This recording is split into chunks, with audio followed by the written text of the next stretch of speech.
The Analyst storyline breakdown, the segment where we don't just talk about wrestling, we dissect it. This is where the big picture meets the fine print, where every twist, every turn, and every booking decision gets put under the microscope. If you've ever wondered how the vacant championship becomes the centerpiece of a brand, or how 8 competitors can shape the future of NXT, you're in the right place. Grab your notebooks because we're about to break down the strategy, the psychology, and the drama behind the stories you love. Let's get into the nitty gritty. The NXT Championship is vacant, and that means opportunity and chaos. With Oba Femi moving up to the main roster, the top spot on the brand is wide open, and 8 names are about to fight for it. This isn't just a tournament, it's a statement about who defines NXT in 2026. That is, if they're going the tournament route. Let's talk about the field. First up, Ricky Saints.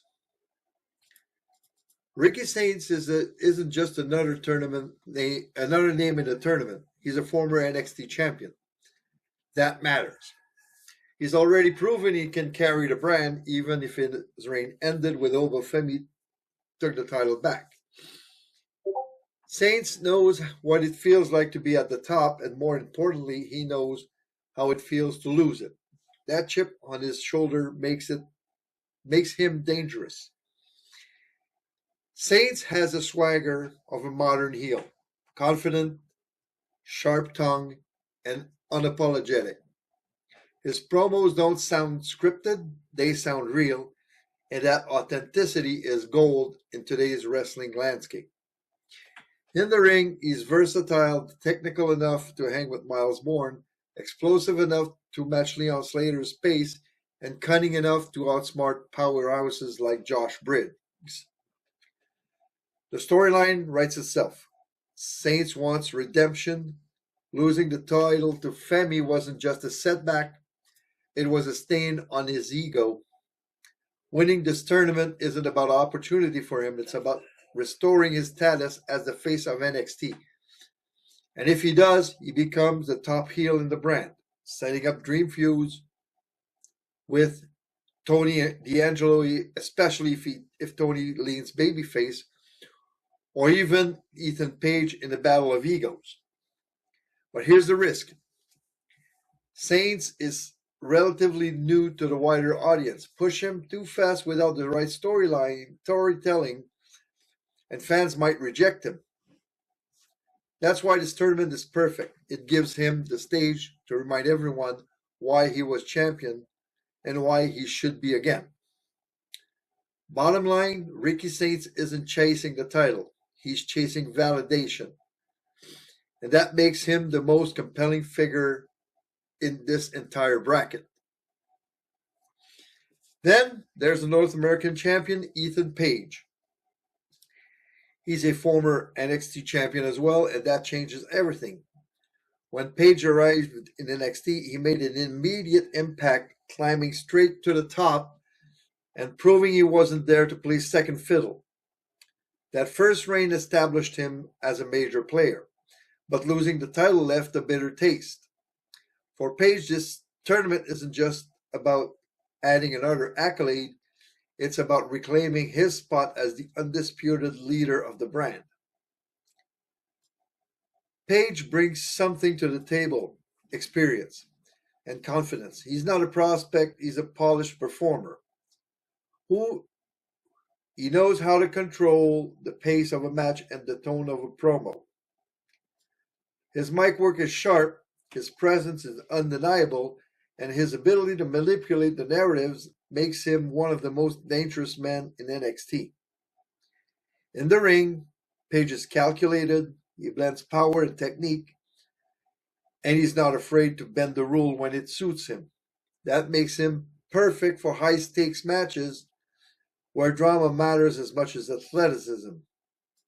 And if he wins this tournament while holding the North American title, that's a storyline goldmine. A double champion angle that elevates Page and raises the prestige of both belts. Actually, he would be a triple champion.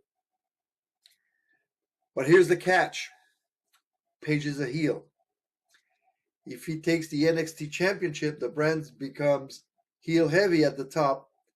That means NXT needs a strong babyface challenger waiting in the wings. Maybe Tony D'Angelo, maybe someone unexpected. Otherwise, Page risks turning dominance into monotony. Ethan Page isn't chasing history, he's chasing control. He wants to remind everyone that his first reign wasn't luck, and that when he says he's a top guy, he means it. If Ricky Saints represents the future, Ethan Page represents the present, and that clash of eras could define NXT for months to come. Josh Briggs is the dark horse. Briggs might not be the flashiest name in the tournament, but don't underestimate him. Briggs brings something that never goes out of size of wrestling: size, toughness, and grit. He's the kind of competitor who doesn't need fancy catchphrases or elaborate gimmicks. His presence says it all. When Briggs steps into the ring, you know it's going to be a fight. Briggs has carved out a reputation of a powerhouse who thrives in physical, hard-hitting matches. He's not here to impress with aerial moves. He's here to break you down piece by piece. That makes him the perfect dark horse in this tournament. While Ricky Saints and Ethan Page will dominate the headlines, Briggs could quietly bulldoze his way through the bracket and shock everyone. His strength is obvious: raw power and durability. He can absorb punishment and keep coming, with a huge advantage in a grueling tournament format. And stylistically, he's a great contrast to the more technical or high-flying competitors like Myles Borne or Slater. Those matches would feel fresh and unpredictable. But here's the reality. Briggs needs more than just wins. He needs a story. Right now, he's respected, but he's not seen as a main event guy. This tournament can change that. A big upset over someone like Ethan Page or Ricky Saints would instantly elevate him. Even if he doesn't win the whole thing, a strong showing could position him as a future challenger for whoever takes the title. Josh Briggs isn't the favorite by a long shot, but he's a threat nobody's talking about, and sometimes that's the most dangerous kind of competitor. Lexis King brings unpredictability. He is the wild card in this tournament, the guy who thrives on unpredictability and drama. He's not just a competitor, he's a disruptor. Every time Lexis steps into the spotlight, you know something's going to happen, and it's rarely what anyone expects. King's biggest strength isn't just his athleticism, it's his personality. He knows how to get under people's skin, whether it's through mind games, promos, or opportunistic tactics in the ring. That makes him dangerous in a tournament setting. While others are focused on wrestling their way to the top, Lexis is thinking 2 steps ahead, plotting how to twist the narrative in his favor.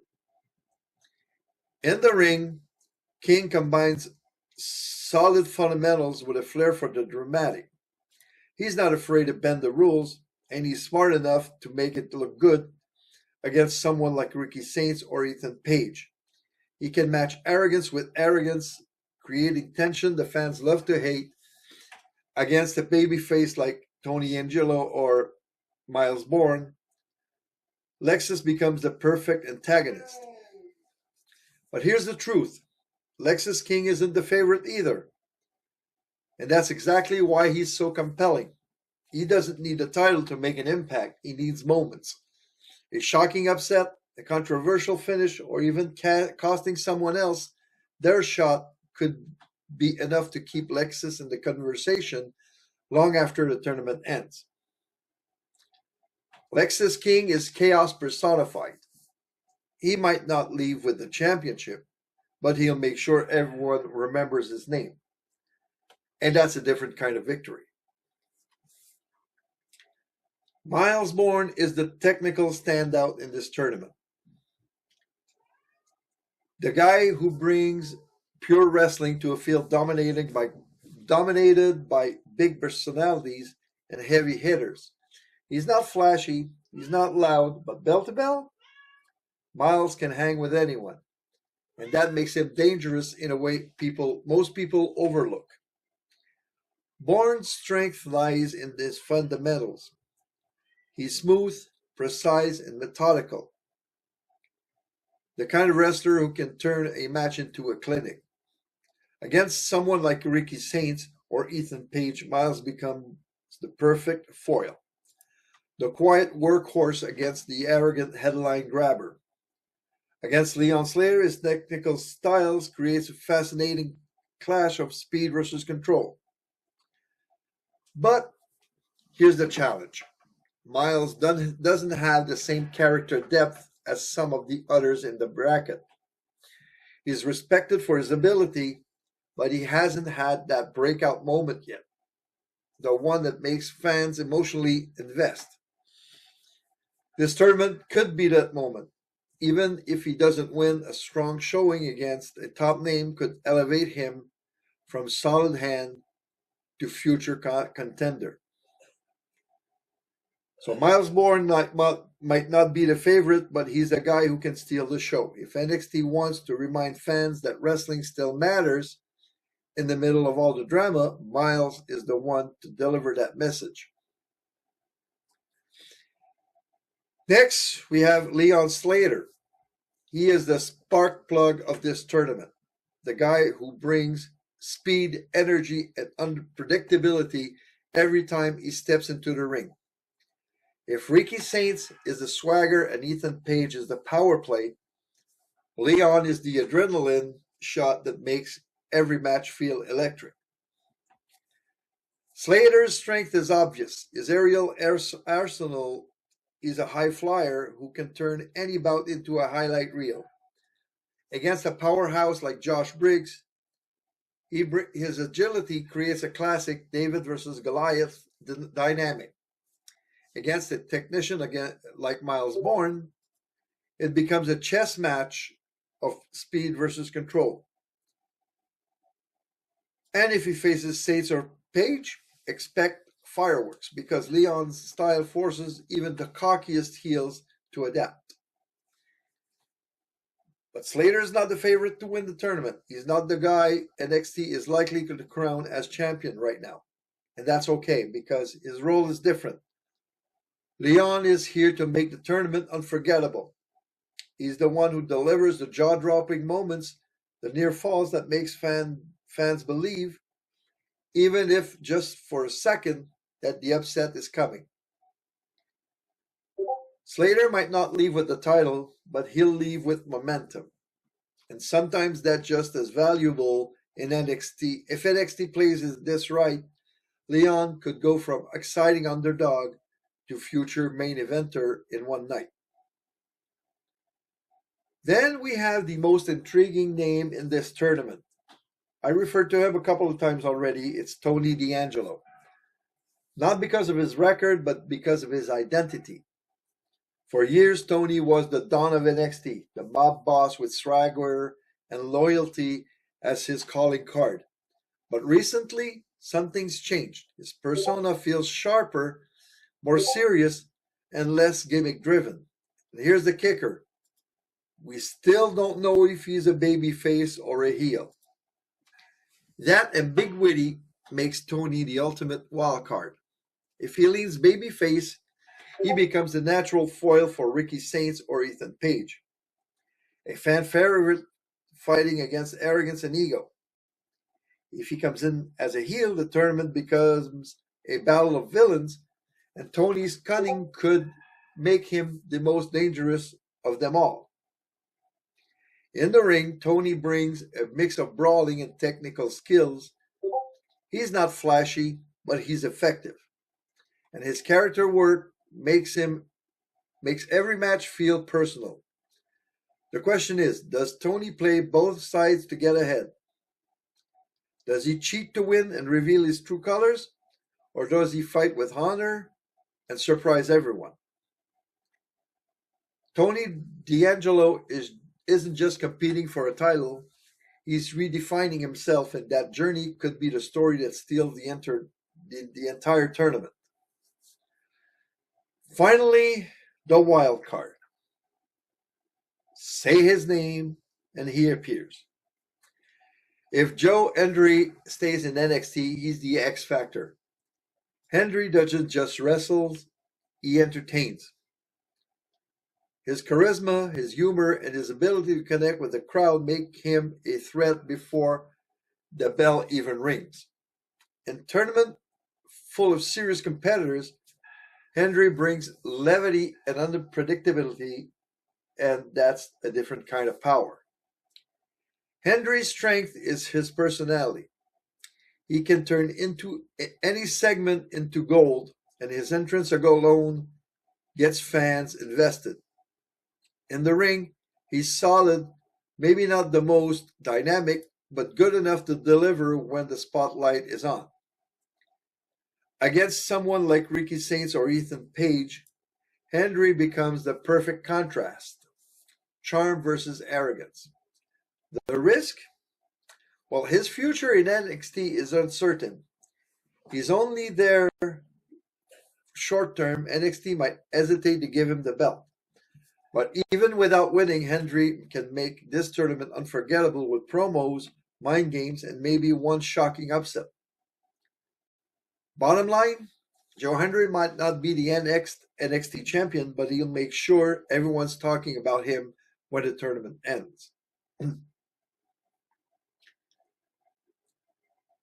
So I put some other possibilities in there, so if any of them is not there. First, there's Andre Chase.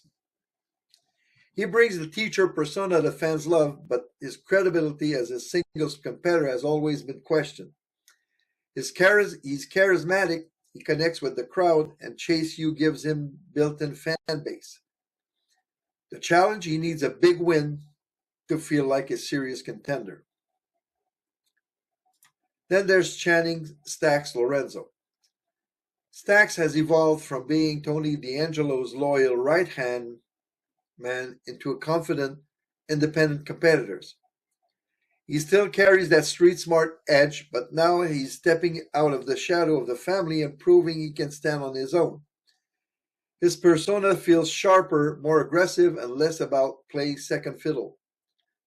Stacks wants to make his own mark in a tournament setting. He's the guy who could surprise everyone with cunning tactic and a chip on his shoulder.